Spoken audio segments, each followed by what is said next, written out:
As you said, 22% reporting, so we still have a lot of numbers to go. Earlier, we were talking about the importance of social media. Our expert, Professor Danielle Leake, is from Johns Hopkins University. She's a lecturer there. She worked at Grand Valley State University, and she was educating us about social media and politics years ago. Now she knows so much more about it as well. Especially it comes at such a key time right now with social media so into the political sphere right now. You get those ads and those messages everywhere you look on all of those different platforms. So we're grateful to have Professor Leakes with us to give us some of that unique perspective on this. Thank you, Professor, for taking time. And so, Professor, what are you seeing now since we last talking about social media, what's going on, what's targeted, what's not? What are they saying on social media tonight?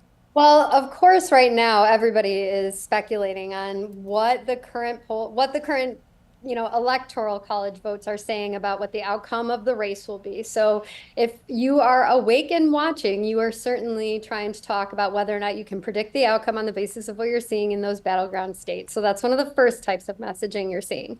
And if you feel strongly about one candidate or the other, you might be talking about what people have been wearing in their polling booths. So there's been a lot of talk about Mrs. Biden's pantsuit. Maybe you saw some of that. I didn't see that one. Oh my gosh. Well, that was quite a topic of conversation today, and it's still getting quite a number of hits. She wore an all red pantsuit when she voted, and that has created quite a buzz. And so there's a lot of people who are just really fired up and really excited about what's happening for their candidate. And as you kind of speculated earlier in tonight's broadcast, there are some people who are still trying to make sure that they are prepared to say what they need to say about the legitimacy of the polls if it comes down to that later on tonight or tomorrow morning.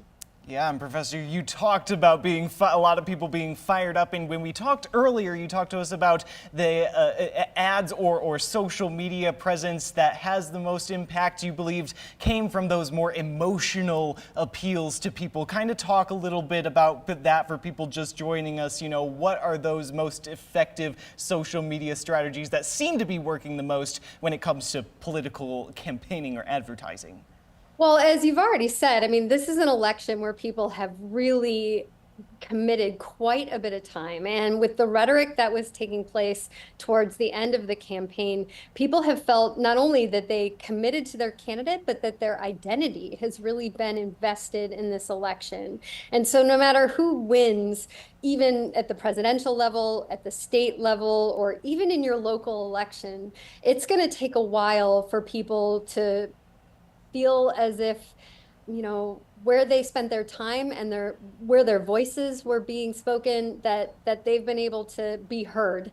And I think that we're seeing some of that in the posts that people are making tonight, feeling as if they need to make sure that no matter where things end up, that they need to feel as if where their opinion lies, that they have a place to make sure it's still going to be heard in whatever government is going to be in place in the next 4 years. And so there's a lot of concern about that being spoken out about on social media right now. And we know that influencers, especially stars, music and movie and TV stars, have also been weighing in on social media. I'm thinking about in Michigan, Kid Rock and Eminem, they had a little back and forth there, but they were very friendly. But it was interesting to see those two actually communicating and responding to each other's social media. Yeah. I mean, I think that just goes to show exactly what we were just talking about, which is this is one of those times where how we feel and when we decide to speak to one another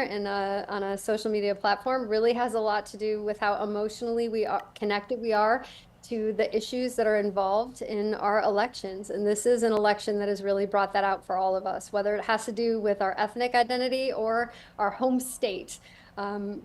Those are issues that really come out for us. And I wouldn't be surprised if we see a lot of that still playing out over the weeks that follow.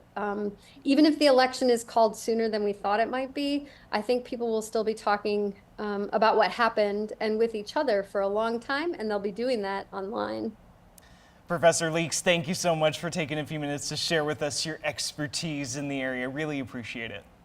Happy to be here. Nice to see you. Yeah, try to get some sleep at some point, and we'll do this again soon, I'm sure. You too.